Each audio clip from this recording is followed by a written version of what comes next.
만나 뵙게 돼서 지지난주에 너무 뵈어서 너무 반가웠고요. 오늘 다시 이렇게 뵙고 말씀을 나누게 돼서 감사합니다. 한번 기도하고 우리 말씀 앞에 나아가겠습니다.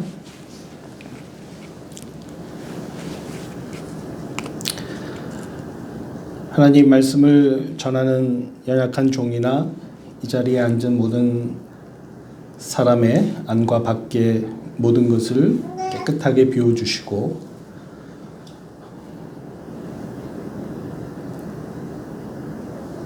아무것도 없는 깨끗한 백지 도화지 위에 하나님께서 이 시간에 말씀을 통하여서 각 사람에게 스케치하고 싶은 인생의 스케치를 해주시고 또 누군가에게는 이미 주님이 주신 그 스케치에 채색이 되는 그런 놀라운 역사의 시간을 경험하는 이 말씀의 시간이 되게 하여 주십시오. 우리 힘으로, 우리의 생각으로, 우리의 의지로 그것들을 이룰 수 없사오니 성령님 우리의 눈을 열어주시고 성령님 우리의 귀를 열어주시고 우리 얼어붙은 우리의 심령을 녹여주셔서 온전히 주님 앞에 나아가는 이 시간 되게 하여 주십시오. 모든 것 감사드렸고 예수님의 이름으로 기도드립니다. 아멘. 로봇 아시죠? 로봇과 사람은 다릅니다. 가장 좋은 최첨단의 로봇이 있다면 그런 로봇일수록 사람처럼 사람과 같이 만들어져 있습니다. 아니 어떨 때는 사람보다 더 정확하고 치밀하게 일을 해내는 것을 볼 수 있습니다. 그리고 시간이 지나도 로봇은 절대 지치지도 않습니다. 잠깐 지나는 뉴스에서 한국이 로봇의 강국 아니겠습니까? 그 바리스타 로봇이 나타나서 똑같은 그 라떼를 수십 잔씩 계속 만들어내는 것을 이렇게 본 적이 있는데요. 그러나 아무리 로봇이 사람 같다 해도 사람은 아니죠. 확실하게 차이가 나는 것이 있습니다. 그것은 인격이 없죠. 뭔가를 생각하고 뭔가를 느끼는 감정 또 뭔가를 해야겠다는 의지 그런 인격을 가지지 못합니다. 그리고 상황과 정황에 따라서 내가 뭔가를 해야겠다는 주관적인 선택도 하지 못합니다. 물론 인공지능이라는 것이 로봇에게 주입되고 또 그래서 로봇이 기본적인 선택을 할 수 있는 시대가 되었습니다. 하지만 그것도 이미 프로그래밍된 미리 입력된 정보에 따라서 그 객관적인 선택을 할 수 있는 거지 주관적인 선택을 할 수 있는 것은 아닙니다. 다시 말해서 인격적이고 주관적인 선택을 할 수 있는 그런 특권은 사람에게만 주어진 것이라는 거죠. 과거에 제가 그 학생들을 가르칠 때 들었던 그 질문들 중에 이런 질문이 있습니다. 왜 하나님은 아담에게 선악과를 먹고 싶은 마음조차 생기지 않게 하셨으면 인류의 죄가 시작이 안 되었을 것 아니냐? 그런 마음을 먹도록 그냥 내버려 두셨느냐? 왜 그런 선택을 하게 했느냐라는 질문을 들은 적이 여러 번 있었습니다. 그때 제가 주로 했던 대답이 이것이었습니다. 하나님은 사람을 로봇으로 만들지 않으셨다. 하나님께서는 자신의 형상, 하나님의 형상대로 만들었다. 하나님의 형상은 뭐냐? 지정의의 인격을 가진 하나님의 형상을 따라서 보기도 하고 듣기도 하고 생각하고 판단하는 그런 주관적인 선택을 하도록 만든 것이다. 그래서 인류의 역사들을 가만히 내다보면 수많은 선택의 역사들을 계속 지금까지 써내려오고 있는 것이 바로 역사가 아닌가 싶습니다. 오늘 읽은 본문도 다시 말해서 그 선택의 한 역사의 사건을 보여주고 있는데요. 오늘 읽었던 말씀은 여러분 잘 아시리라 생각합니다. 전에 왔을 때 예수 산길교회와 다른 점이 있다면 예배 전에 말씀이 막 울려 퍼지고 있다는 거죠. 창세기를 지나가고 있었으니까 아마 이 부분도 읽질 않았을까 생각하는데요. 오늘 읽은 본문에는 같은 삶의 배경을 가진, 같은 경험을 가진 두 인물이 등장하고 있습니다. 한 사람은 여러분이 잘 아는 아브라함이고 또 한 사람은 조카 롯입니다. 이 두 사람이 항상 같이 다니고 같은 생활을 하다가 이제 다른 선택을 하고 다른 삶을 향해 출발해 가는 것이 오늘 본문이 가지고 있는 내용입니다. 제가 여러분에게 한 2분 정도 시간을 드릴 테니까 짧은 이 본문 읽으면서 아브라함의 선택, 롯의 선택이 어디에 나타나 있고 어떻게 다른지를 한번 찾아보시면 좋겠다 생각합니다. 이렇게 말하는 것은 여러분에게 물어보겠다는 거죠. 여러분에게 물어보겠다라고 이렇게 얘기하면 두루 누웠던 등이 꼿꼿이 쓰고 성경을 열심히 쳐다보게 되죠. 지금 제 얘기도 들리지 않죠? 계속 지금 읽어보고 계시죠? 아브라함의 선택, 롯의 선택.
잘 찾아지시나요?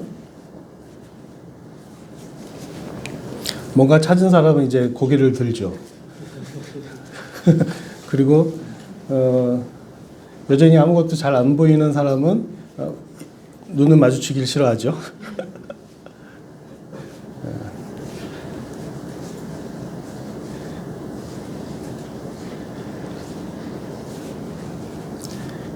뭐 찾았든 못 찾았든 이제 저를 봐주시고요.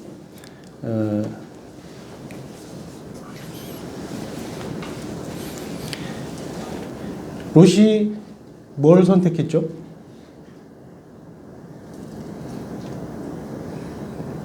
눈에 드러난 쉬운 발견.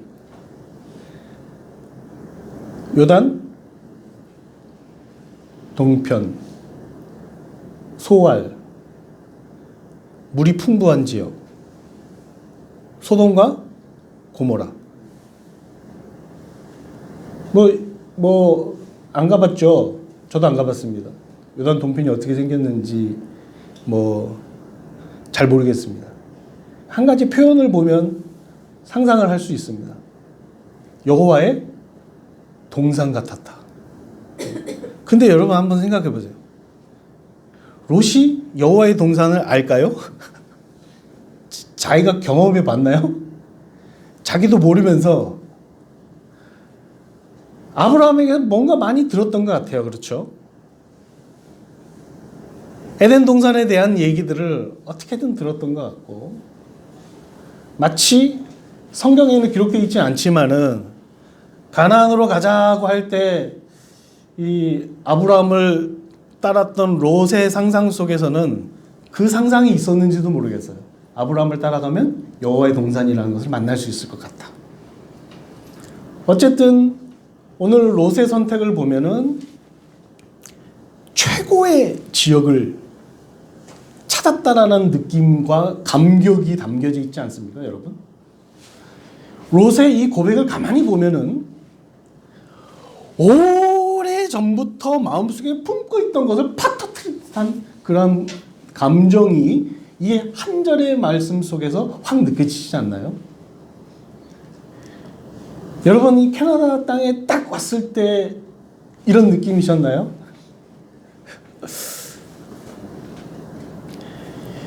뭐 캐나다 땅 안에서만 치자면은 아주 중심지, 한국으로 보면 강남의 한 노른자 땅인가요? 그 땅이 좋은지는 모르겠습니다만은 어쨌든 다운타운 중심지, 땅값이 제일 높으니까 거기를 탁 바라보고 있는 듯한 그런 모습인 것처럼 이렇게 느껴지기도 합니다. 쉽죠? 롯은. 근데 아브라함은 무슨 선택을 했죠, 여러분? 아브라함 선택. 뭘 선택했죠? 아브라함은 선택한 것이 없어요. 뭘 선택했나요? 뭐 굳이 선택한 것을 찾으라 이렇게 말한다면 아브라함한테 뭐 롯에게 다 선택권을 주는 선택, 그저 롯의 선택에 따른 남겨진 것을 그냥 받는 선택, 아브라함이 한 선택은 뭐 그 정도 아니겠나 싶습니다. 어쨌든 두 사람은 명확하게 반대를 선택하게 된 것이지요. 한 사람의 선택을 가만히 살펴보면 한 사람의 선택이 어떠한지를 알 수 있습니다. 왜냐하면 반대니까요. 저는 그 롯의 선택은 너무나 쉽고 당연해 보여서 아브라함의 선택을 자꾸 생각을 해보고 또 생각해 보게 되었습니다. 그랬더니 한 세 가지 정도 이렇게 선택이 있는 것 같아 보였어요. 나름대로 제목을 달아봐야겠다 생각하니까 뭔가를 내려놓는 듯한 분위기, 내려놓는 선택을 하고 있는 것 같아 보였습니다. 뭘 내려놓고 있을까? 성경을 보니까 아마도 제일 먼저 롯에게 이 땅이든 저 땅이든 다 보고 내 소유 가지고 다 나아가라 분가를 시켜주는 그런 결정을 내리는 마음에 있어서는 이 물질을 내려놓는 선택이 이 아브라함에게 있는 것 같아요. 오늘 말씀을 보면은요, 1절부터 시작해서 뭔가 롯이 또 아브라함이 많은 것을 가지고 있는 것을 자꾸 표현해 주려고 합니다. 1절에서 가진 모든 것을 가지고 왔다고 했습니다. 2절에서는요, 가축과 은과 금을 가지고 왔다고. 뭐 가진 모든 것을 조금 다르게 표현하죠. 그 다음에 5절에 가서는 또 양과 소와 장막을 가지고 왔다. 6절에서는 그들의 소유가 아주 많다라고 표현합니다. 이상하게 앞부분에서는 아브라함과 롯이 많은 것을 가지고 있는, 물질을 풍부하게 가지고 있는 것을 성경이 집중적으로 묘사하고 있습니다. 이 모든 물질 누구 겁니까? 사실 대표자 아브라함 겁니다. 그런데 아브라함이 자기의 모든 것들을 다 내려놓습니다. 누구에게요? 롯에게요. 9절을 보면은요, 내 앞에 온 땅이 있지 아니하냐. 이 말을 히브리어 성경을 보면은 내 앞에 이 모든 전체의 땅이 다 있다. 이것을 너에게 건네준다라는 의미를 가지고 있습니다. 전체 땅을 다 가져라. 너가 어떤 부분을 갖든지 모든 땅이 너 앞에 있다. 너가 선택하면 나는 나머지 부분. 그것이 작던 크던. 다시 말해서 이 아브라함한테는 물질의 가치가 더 이상 그 가치로 여겨지지 않습니다. 왜 그럴까요? 그건 조금 더 생각을 해보시죠. 과거에 뭔가 그 물질에 대한 생각이 뭔가 자기의 과거의 경험 속에 뭔가 있었겠죠. 두 번째는 사람을 내려놓는 선택을 하죠. 누구를 내려놓습니까? 조카 롯이요. 분가시킵니다. 떠나보냅니다. 떠나라고 말합니다. 롯은 어떻습니까? 아브라함은 아들이 없습니다. 내 본토 친척 아비 집을 떠나 내가 너에게 지시할 땅으로 가라 라고 말씀하시는 하나님의 말씀 앞에 이게 100% 순종일까라고 의문되는 장면이 있다면은 뭐 부부는 한 몸이니까 아내를 데리고 나오는 것 그렇고 뭐 자기에게 속한 사람들을 데리고 나오는 건 좋은데 조카 롯을 데리고 나옵니다. 조카 롯은 친척 아닌가요? 제가 중학교 때 그 생각을 했어요. 롯 친척인데 두고 와야지 왜 데리고 나왔어? 근데 다 떠났다고 성경은 표현하고 있으니까 내 본토 친척 아비집을 떠나는 부분이에요. 어쨌든 간에 조카 롯을 데리고 나오는 데 있어서 아브라함이 롯을 생각하는 마음은 한 식구라. 이건 떼놓을 수 없는 혈육과 같은 내 친아들과 같은 자식과 같은 존재가 롯 아니겠나. 롯을 나중에 소돔이 멸망하는 그런 상황 속에서 롯을 구하기 위해서 아브라함이 달려들어가는 걸 여러분 기억하지 않습니까? 어쨌든 이런 아들 같은 롯을 떠나보내는, 사람을 내려놓는 선택을 합니다. 뭐 이렇게 명령할 수도 있겠죠. 왜 자꾸 다투냐? 그냥 잠잠히 내 밑에 있어. 뭐 한마디만 하면은 롯을 그냥 잠재우고 그냥 투덜투덜 하지만 그냥 밑에 둘 수도 있지 않겠습니까? 뭐 저 같았으면 그랬을 것 같아요. 입 닥치고 그냥 가만히 앉아 있으라고. 롯에게 한마디만 하면 그냥 정리되는 문제 아니겠습니까? 근데 다 떠나보내고 있습니다. 또 뭘 내려놨을까 생각해 보니까는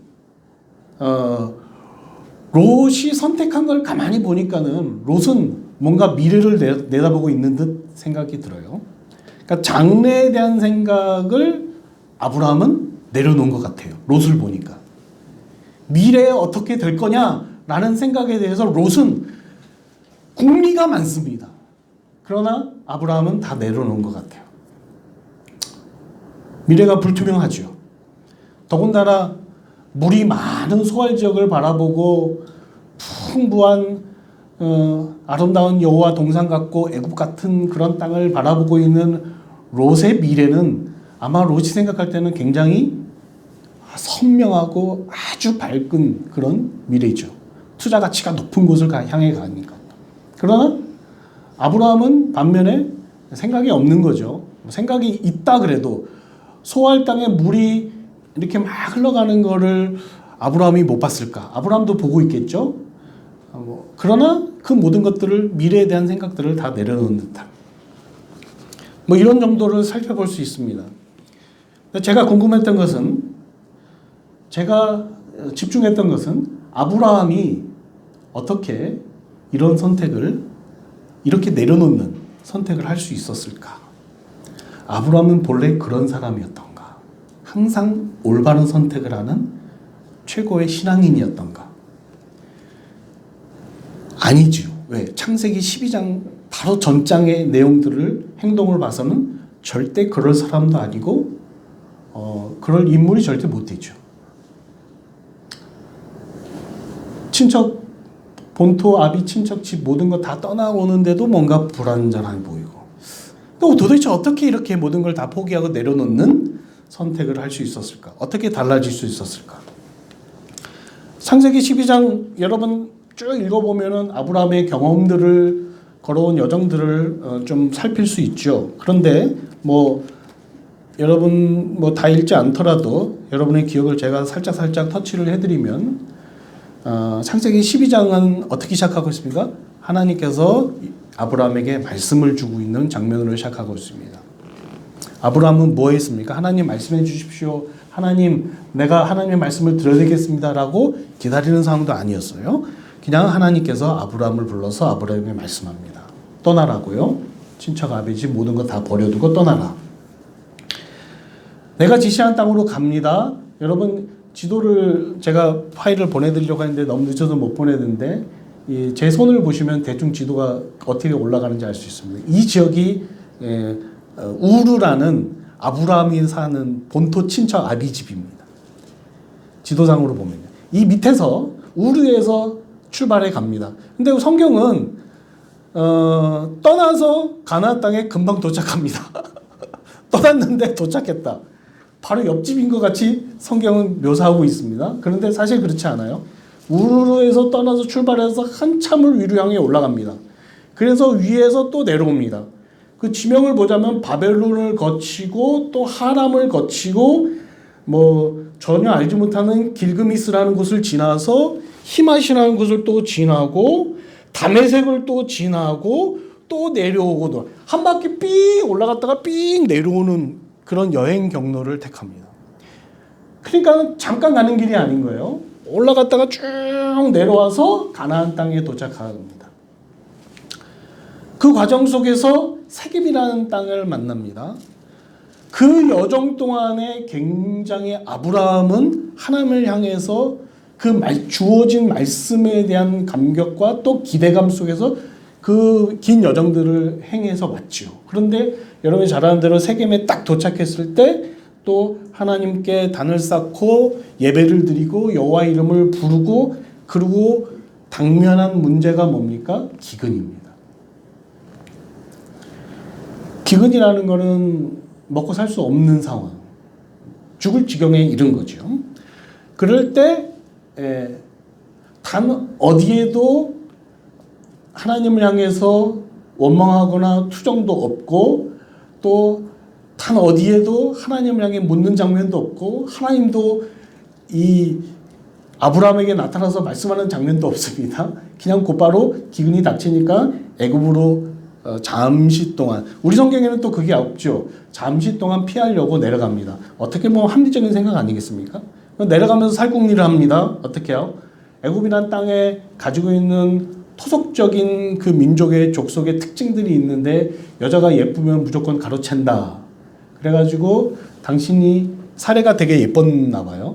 그래서 사례 보고 당신이 내 아내라 그러면 다른 사람들이 나를 죽이고 당신을 취하여 도망갈 거니까 당신은 원래부터 당신은 내 이복 누이잖아. 그러니까 당신은 누나라고 얘기하자 라고 얘기합니다. 그래서 그곳에 가가지고 누나라고 막 말하니까는 왕이 사례의 그 미모에 대해서 듣고서 뭐 누나라고 하니까 그 아내로 취합니다. 그리고 지참금으로 물질 어마어마한 물질들을 내어다 주죠. 아브라함은 살궁리를 했는데 자기의 아내 제 생각으로는 제 견해로 봤을 때는 아내를 뺏겼다라는 건 전부를 다 상실한 상태에 이르죠. 그런데 그제서야 하나님이 개입하십니다. 누구에게요? 그 바로 왕에게 개입해서 그 아내를 다시 찾게 합니다. 그리고 어마어마한 물질을 가지고 다시 가나안으로 돌아오는 과정이 오늘 본문에 있는 내용입니다. 이런 과정을 겪어서 13장이라는 곳에서 이르렀습니다. 그러면서 터덕 이 네게브라는 곳은 가나안 땅 지역을 얘기하거든요. 그 가나안 땅으로 계속 올라오고 애굽에 더 내려갔다가 다시 가나안으로 올라오는 그런 과정 가운데서 수많은 물질 모든 소유 가득 찬 소유들을 가지고 옵니다. 그러니까 아브라함은 무슨 생각을 할 수 있겠어요? 여러 가지 많은 생각들을 가지겠죠. 롯은 무슨 생각을 하겠어요? 또 여러 가지 많은 생각을 할 수 있겠죠. 제가 여러분과 나누고 싶은 것은 이런 경험이 아브라함을 어떻게 바꾸었고 아브라함은 이런 경험을 통해서 무엇을 깨달았을까라는 거죠.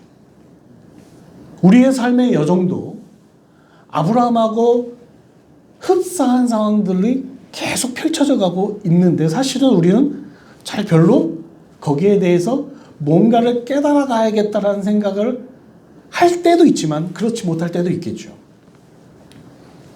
여러분이 아브라함의 입장이라면 이와 같은 감정의 입을 통해서 이와 같은 경험을 거쳤다 했을 때에 무엇을 깨달을 수 있을까요? 아니, 다시 말해서 하나님은 아브라함이 무엇을 알기를 원하셨을까요? 약속하신 그 지시하신 땅에 갔을 때에 왜 기근을 준비하셔야만 했을까요? 애굽으로 내려가고 있는 아브라함을 보고 왜 멈추라고 말씀하지 않으셨을까요?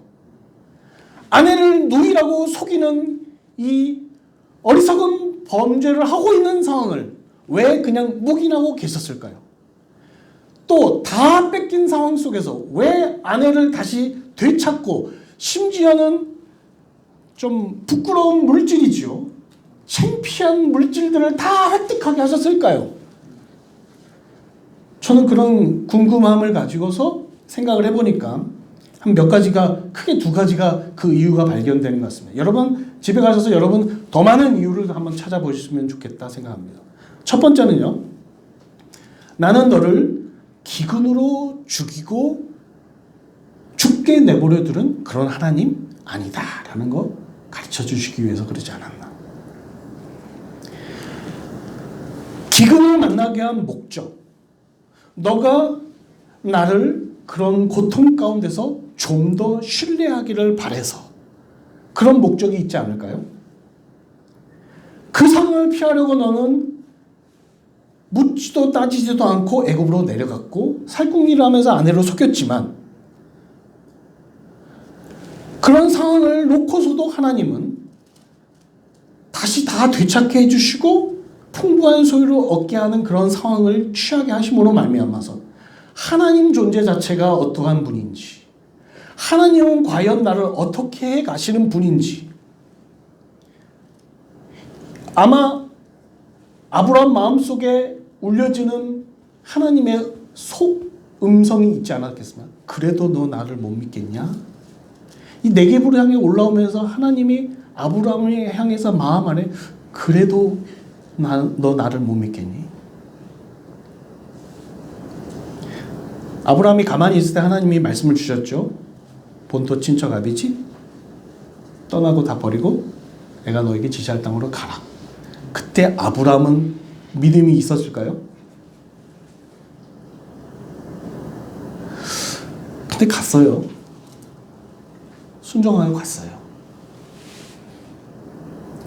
아마도 하나님의 말씀이 심상치 않았다라는 판단이 있지 않았을까요? 심상치 않게 이야기하고 계시거든요. 다시 말해서 아브라함의 시작은 그 믿음이 충만한 데서 이루어지지 않았어요. 하나님 알고 계셨어요. 그 오랜 여정의 기간을 통해서, 그리고 기근을 준비하셨죠. 아브라함은 그걸 통해서 하나님께서 어떠한 분이신지를 계속 말씀해 주고 싶었던 상황들을 이제서야, 이제 네겝으로 올라오는 과정 속에서 그 모든 상황을 겪으면서 깨닫고 있는 것입니다. 저는 제 삶 그렇게 오래 살진 않았으면 제 인생 속에서 내가 한계를 직면하는 순간들이 꽤 많이 있었던 것 같아요. 근데 한계를 직면하면 할수록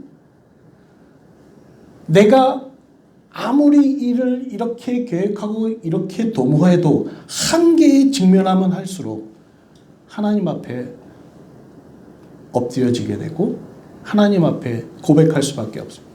저는 이렇군요, 하나님. 이게 제 한계입니다. 내 한계를 봤을 때 결국은 하나님의 손길이, 하나님을 향한 믿음이 발동하는 것이 제 인생이었던 것을 봅니다. 아마도 하나님은 사람이라는 존재 자체가 가지고 있는 그 연약성들을 인지하신지라, 아브라함이 가지고 있는 연약성을 인지하신지라, 이런 상황 속에서 하나님을 향해 하나님이 어떤 분인지를 알 수 있도록 만들어주신 거 아니겠나. 아브라함을 보면 아내를 누이라고 탁 이렇게 속이려는 그 계획은 아브라함이 그때 당시 생각했을 때 굉장히 번떡이는 지혜였을는지도 모르겠습니다. 그러나 그 모든 것은 하나님 앞에 자신의 한계에 부딪히는 상황인 거죠. 이렇게 저렇게 일을 도모하는 상황 속에서 나타나는 현상들입니다. 두 번째는요, 하나님은 한 가지 목적을 갖고 있었다. 온전한 믿음으로 변화하고 성장시키는 것이에요. 하나 더 붙이자면요, 온전한 믿음이라는 목표를 향해서 변화하고 성장시키는 것에 절대 포기가 없으신 분. 아브라함은 그것을 깨닫지 않았을까? 물론 한 번의 포인트이긴 합니다. 여러분 계속 창세기를 읽어가시면서 또 들으시면서 뭘 느끼십니까? 아브라함은 여전히 실수하죠. 아브라함은 여전히 연약하죠. 그러나 하나님은 여전히 아브라함을 포기하지 않습니다. 아브라함이 여기서 다 내려놓는 선택을 했습니까? 다는 아닙니다. 하나님은 결국에선 다 내려놓게 하시죠. 상상하지 못했던 아들을 주시는 선물을 주셨다가 상상하지 못하는 그 아들을 제물로 다시 드리는, 모든 것을 다 내려놓는 현장. 성경은 그 모리아산에서 아들을 제물로 드리는 그 지점에 이르러서야 성경은 아브라함의 믿음에 대해서 평가합니다. 하나님의 음성을 통해서요. 이제야 네가 나를 경외하는 줄 알겠다. 뭘 말씀하시죠? 하나님은 우리를 향해 온전한 믿음의 목표를 가지고 변화시키고 성장시킵니다. 한계적 상황을 만나게 하면서요. 그리고 그 상황을 절대 포기하지 않는다는 거예요. 사실은 아브라함만 그런 것 아니고 우리의 인생도 그렇고 성경의 모든 인물들이 그렇습니다. 구약에서부터 신약까지 이르는 모든 상황들을 놓고 보면 다 그렇습니다. 불가능한 사람도 가능성 있게 만드셔서 하나님이 사용하시고, 죄악되고 여러 가지 냄새나는 쓰레기 같은 존재를 가치 있는 존재로 만들어서 사용하시고, 완전히 파손된 우리를, 하나님의 형상이 파손된 우리를 다시 온전하게 회복시키시고, 하나님의 목표의 그 온전한 믿음은 예수 그리스도가 이 땅에 오심으로 말미암아 가시화돼서 우리 앞에 등장시켜 주시죠. 구약에서 계속 추구됐던 그 믿음의 실체가 이 땅에 예수 그리스도로 우리 가운데 나타나신 것이죠. 그리스도를 본받아서 우리의 삶을 변화시켜 가시는 삶들을 지금까지도 계속하고 계시는 거죠. 아브라함은 다시 가나안 땅으로 올라가면서 그 많은 생각들 속에서 제일 싫었던 것이 하나 있었을 것이라 생각합니다. 뭘까요? 물질이죠. 그렇게 많이 언급되고 있는 물질들이 싫었을 거예요. 그런데 그 물질 갖고 지금 자기 목자하고 롯의 목자가 다투고 있습니다. 그러니까 어떻게 했어요? 그 물질 다 치워버리고 싶은 마음이 들지 않았겠습니까? 여러분 14절을 한번 보시면은요, 읽진 않았지만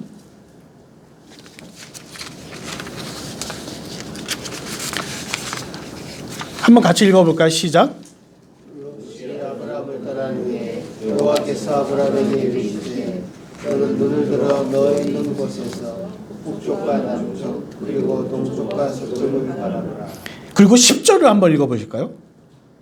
이에 롯이 눈을 들어 바라본즉 소알까지 온 땅에 물이 넉넉하니 여호와께서 소돔과 고모라를 멸하시기 전이었으므로 여호와의 동산 같고 애굽 땅과 같았더라. 여러분 이 두 점 어디에 나타나고 있죠?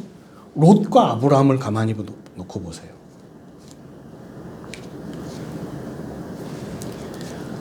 롯은 누가 눈을 듭니까? 자기가 눈을 들어서 요단을 바라봅니다. 그런데 14절에서 눈을 두는 사람이 있죠. 근데 그 아브라함은 누가 눈을 들게 합니까?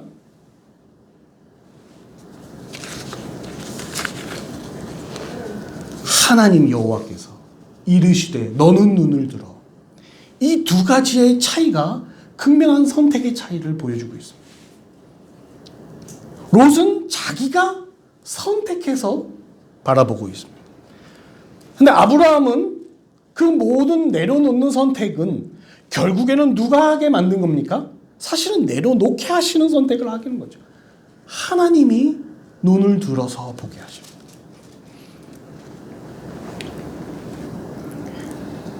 가장 큰 선택이 있다면은 여호와를 만나는 데 있다. 이 바로 믿음이라는 것이 추구하는 목적지는 뭐냐면요, 하나님과 만나는 그 장면에서 모든 것의 절정에 이른다라는 생각을 갖는다는 것이죠. 여러분 아브라함이 우르를 떠나서 여행해서 세겜에 도착했을 때 제일 먼저 뭐 했습니까? 담을 쌓았습니다. 조금 더 내려와서 베델에서 어떻게 했습니까? 여호와의 이름을 부르고 단을 쌓았습니다. 그 장면들이 왜 있을까요? 여호와의 이름을 불렀다, 단을 쌓았다라는 건 하나님과 만났다라는 얘기죠. 예배했다라는 거죠. 그리고 오늘 말씀 속에서도 터덕터덕 그 모든 경험을 하고 모든 깨달음 속에서 모든 걸 내려놓는 선택을 하는 이 지점 속에서도 네게부 지역에 왔을 때 그가 여호와의 이름을 부르고 단을 쌓습니다. 그걸로 아브라함은 만족되어지는 감격이 있다는 것이죠. 뭘까요? 가장 최고의 선택은 하나님과 만나는 선택에 있다는 겁니다. 이거를 다른 말로 표현하자면은 복이라는 표현으로 할 수 있을 것 같아요. 복이요. 구약과 신약을 이루는 핵심적인 개념의 단어 중에 하나가 복이라는 단어가 있는데요. 쉽게 예를 들어서 시편에서 여러분 1편이 사실은 시편이 전체적으로 주제가 복입니다. 그 서론이 1편에서 시작하고 있죠. 그 스타트가 뭐죠? 복이 있는 사람은. 그리고 1편에서 전체적으로 그림을 보여주는 그림이 하나 있습니다. 뭐죠? 시냇가에 심은 나무 한 그루입니다. 복이 뭐냐? 시냇가에 심겨진 나무다. 시냇가에 심겨진 나무가 왜 복이냐?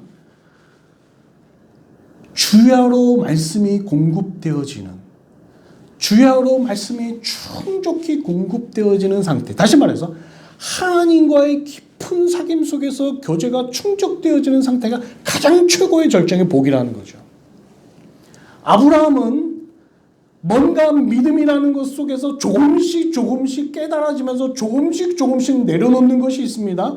하나님과 만나는 것이 가장 최고의 복인 것을 깨달아가고 있습니다. 단을 쌓고 여호와 이름을 부르면서 그 감격 속에서 모든 것들을 생각하게 되죠. 그때 하나님이 아브라함을 향해서 눈을 들어서 보게 하시는 땅의 지역이 있습니다. 내가 보려고 해서 본 땅이 아닙니다. 하나님이 눈을 들어서 보게 하시는 땅이죠.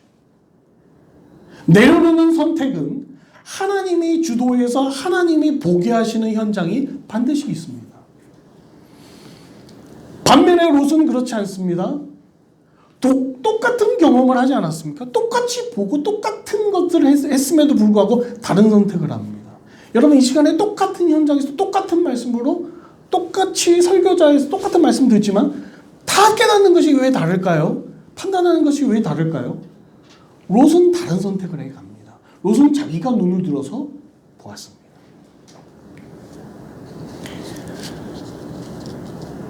시편 2편은 이렇게 마무리하고 있어요. 2편 마지막 절을 보면은요. 여호와께 피하는 자가 복이 있다. 결국에는 시편 전체 속에서 여호와께 피하는 자, 여호와를 의지하는 자, 하나님을 향하여 가는 사람이 복된 것임을 얘기하고 있습니다. 믿음은 우리에게 너무나도 중요한 대목이기 때문에 하나님이 포기하시지 않습니다. 믿음은 다 내려놓는 선택을 가능하게 만들었죠. 믿음은 하나님께 전적으로 의지하는 모습을 가지고 있습니다. 반면에 롯은 그런 선택을, 롯은 왜 그렇게 자기의 눈을 들어서 보게 됐을까요? 여러분 믿음의 반대말이 있다면 뭘까요? 안 믿음일까요? 신앙의 반대말은 불신앙하면 되는데 믿음의 반대는 염려입니다. 불안입니다. 저는 롯을 가만히 살펴볼 때 불안하고 염려해서 눈을 들어서 본 것 아니겠나. 왜요? 잘 따라왔는데 기근에 대한 공포를 경험했습니다. 애굽에서 우여곡절의 상황을 경험했습니다. 물질의 획득의 기쁨을 얻었습니다. 기근과 풍부를 모두 경험한 이 롯이 자기의 소유가 없어질까 걱정되고 염려되고 또 이것을 어떻게 유지하고 확대하면 좋을까라는 또 불안함이 있습니다. 하나님이 이스라엘 백성들을 훈련시키실 때 이 염려라는 부분에 대해서 불안이라는 부분에서 훈련시킬 때 만나라는 것을 주신 거 여러분 기억하시죠? 여러분 그 만나가 딱 하루 먹을 것만 지나치게 많이 거두면 그 다음날 되면 다 썩어버리죠. 뭔가 그 만나라는 통해서 사람들은 내일에 먹을 것에 대한 염려를 하나님은 없애기를 바라셨죠.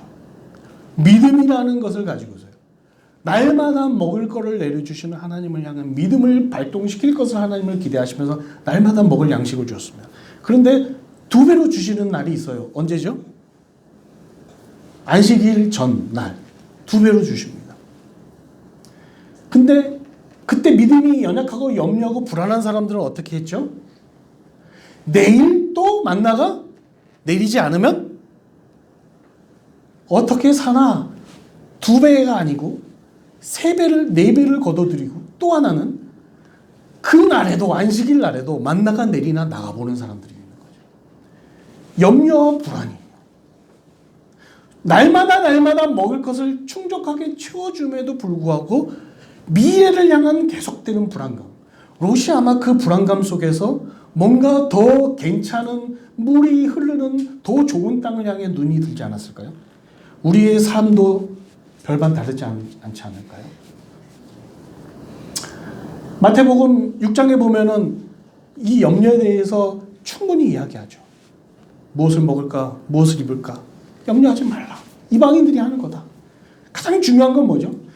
하늘에 계신 아버지가 너가 무엇이 있어야 할 것을 다 알고 계신다 라는 거에 대한 믿음이 상실이 되니까 염려하고 불안하고, 너에게 지금 무엇이 있어야 될 것을 다 알고 계시는 하나님을 향한 믿음이 없는 거죠. 믿음에 대한 상실은 모든 것의 상실이요, 믿음이 있을 때 모든 것이 있다라는 겁니다. 여러분, 조지 물러가 이렇게 이야기했습니다. 믿음이 시작되는 곳에 염려가 사라지고 염려가 시작되는 곳에서 믿음은 끝난다. 사실 우리에게 주어진 선택의 갈등은요, 오른쪽이냐 왼쪽이냐 동편이냐 서편이냐가 아닙니다. 이것이냐 저것이냐 무엇이냐에 있지 않습니다. 내가 믿음으로 무엇을 내려놓을 수 있느냐 없느냐에 달려있다는 것이죠. 내가 좌하면 내가 우하고 내가 우하면 내가 좌하리라. 이 얘기는 뭡니까? 좌우의 문제가 아니라고 얘기를 하는 거죠. 아브라함에게 있어서는요. 내 눈에 보기에는 좌가 선하고 우가 악하 보일지라도 거기서 믿음으로 무엇이든지 내려놓는 선택을 한다면, 즉 주님께 온전히 이 상황을 다 완전히 맡긴다면, 주님을 향한 완전한 신뢰가 있다면, 믿음이 살아있다면 모든 것은 It's okay, 괜찮다라는 거죠. 아브라함은 물질, 사람, 장래, 이걸 한마디로 제가 줄여보니까요, 모든 상황이라, 모든 상황을 다 내려놓는 선택을 한 것입니다. 아니요, 좀 더 정확히 얘기하면 하나님께서는요, 아브라함이 그 모든 상황을 내려놓게끔 하는 선택으로 이끌어 가셨다는 겁니다. 하나님의 존재 자체를 붙들 수밖에 없는 선택을 하도록 만들어 가셨다는 겁니다. 여러분, 기도가 마음속에서 일어나지 않나요? 하나님, 내 인생도 이렇게 몰고 오셨나요? 아니, 하나님, 내 인생도 이렇게 몰고 가시고 계시지요? 하나님, 나도 모든 상황 속에서 하나님 향해 다 내려놓는 선택을 향해서 그 내려놓게 하시는 그 선택, 그 희열, 나도 맛보게 주님 인도하여 주십시오. 하나님과 만나는 것으로 모든 것이 충족되어지는 그 복의 상태를 경험하도록 해 주십시오. 라는 기도가 우리 가운데 일어나지 않습니까? 저는 본문 읽으면서 옛날 한국에서 이 롯과 룻이 자꾸 헷갈렸던 기억이 났어요. 롯을 얘기하면 룻 생각하고, 룻 생각하면 롯 생각하고. 근데 요번에 보면서 영어 성경으로 그 이름을 가만히 보니까 완전히 달라요. 영어는 롯은 L-O-T이고요. 룻은 R-U-T-H더라고요. 완전히 다른데 우리말 성경은 O하고 U 하나 차이로 좀 비슷하죠. 근데 오늘 말씀을 보면서 룻이 생각이 나는 거예요. 롯을 보면서 룻이 막 떠오르더라고요. 그러면서 여러분 잘 아는 유명한 고백이 있죠. 나오미를 따라가려는 그 룻의 고백이죠. 룻의 고백. 그 고백을 오늘 롯이, 아브라함이 온 땅이 있지 않냐, 너가 좋아하면 내가 우하겠다, 막 이렇게 모든 것을 다 내어주는, 선택권을 주고 모든 것을 내주는 장면에서 롯이 룻처럼 고백했으면 어땠을까 라는 상상을 하게 되더라고요. 제가 여러분께 읽어드릴게요. 룻기 1장 16절에 이렇게 룻이 나오미를 향해서 이렇게 고백합니다. 룻이 이르되 내게 어머니를 떠나며 어머니를 따르지 말고 돌아가라. 강권하지 마옵소서. 어머니께서 가시는 곳에서 나도 가고 어머니께서 머무시는 곳에서 나도 머물겠나이다. 어머니의 백성이 나의 백성이 되고 어머니의 하나님이 나의 하나님이 되시리니. 유명한 그 뭐라고 하죠? 한 어머니를 향한 고백이기도 하지만 유명한 신앙적 고백 아니겠습니까? 저는 이 어머니 대신에 그리스도라는 이름으로 바꿔서 이 말씀을 자주 읽었었거든요. 오늘 이 고백을 오늘 이 장면에서 롯이 했으면 얼마나 아름다웠을까. 그런 생각을 충분히 막 해보게 됐습니다. 제가 바꾸니까요. 룻이 아니라 롯이 이르되 내게 삼촌을 떠나며 삼촌을 따르지 말라고 강권하지 마옵소서. 삼촌께서 가시는 곳에 나도 가고 삼촌께서 머무는 곳에 나도 머물겠나이다. 삼촌의 백성이 나의 백성이 되고 삼촌의 하나님이 나의 하나님이 됩니다. 삼촌이 경험한 거 저도 경험했습니다. 삼촌이 뭐 때문에 나에게 이러시는지 내가 잘 아는데 내가 왜 삼촌을 따르겠습니까? 라고 롯이 룻처럼 고백했으면 얼마나 하나님이 이 장면을 아주 기뻐하는 장면으로 보시겠냐. 여러분요, 이 롯이 룻처럼 고백하지 않았기 때문에 인류의 역사가 얼만큼 꼬였는지 여러분 잘 상상하시죠? 모든 모압과 암몬의 족속이 그 안에서 다 나왔던 걸 여러분 잘 아시죠? 끊임없이 이스라엘 백성들을 괴롭히고 간섭하는 그 족속들의 현장의 갈라짐이 바로 오늘 이 본문의 내용 속에 있습니다. 왜 이 본문을 하나님은 그런 역사적인 큰 갈래로 놓고 사용하셨을까요? 하나님이 보는 관점은 딱 하나입니다. 믿음이 어느 부분에서 어떻게 서 있었느냐. 제가 오늘 본문을 쭉 읽으면서 정말 이상했던, 정말 해결이 안 됐던 부분은 이런 롯임에도 불구하고요. 베드로전서가요 보면요. 의로운 롯이라고 표현하고 있습니다. 그게 잘 이해가 안 되더라고요. 제가 볼 때는 완전 깡그리 믿음을 통째로 말아먹은 롯인데 의로운 롯이라고 표현되어 있습니다. 그래서 제가 뭐 했겠습니까? 제가 뭐 알 수 없으니까 다 뒤져서 자료를 찾아서 그 표현이 어떤 거냐 막 알아봤더니 학자들 사이에서도 막 이렇게 설왕설래가 있는데 대부분의 정설이 뭐냐, 그때의 의로운 롯이라는 것은 신분적 칭호 이렇게 되어 있습니다. 신분적인 칭호. 제가 그래서 무엇을 느꼈냐면요. 뭐 소금 기둥되고 딸 잃고 다 잃어버리죠. 롯의 최후를 여러분 잘 알고 계시죠? 근데 이 롯이 결국에는 롯이 살아남지만은 결국에는 그 롯은 어떻습니까? 부끄러운 의인인 거예요. 신분적인 의인. 제가 그래서 충격이 됐던 게 뭐냐면 믿음이 실상 있는 것처럼 보이고 의인인 것처럼 보이지만 가장될 수도 있습니다. 신분적인 의인이 있을 수 있어요. 하나님 앞에 실제 살아있는 발동되는 믿음을 가지지 않고 교회 생활을 할 수 있다는 것입니다. 신분적인 목사가 될 수 있다는 것이죠. 활동되는 믿음을 가지지 않으면 저는 그게 아주 충격이 되더라고요. 활동되는 믿음이라는 건 모든 상황 속에서 모든 것을 하나님 앞에 내려놓음으로 말미암아 믿음을 들어 올릴 수 있는, 그래서 내가 스스로 눈을 들지 않고 하나님이 눈을 들어서 보게 하시는 것을 볼 수 있는 그게 진정한 필요한 믿음 아니겠나 생각합니다. 예수상교교회 설교하는 것이 어렵습니다. 목사님 저에게 쉽게 부탁하는데 저는 어렵습니다. 항상 어렵습니다.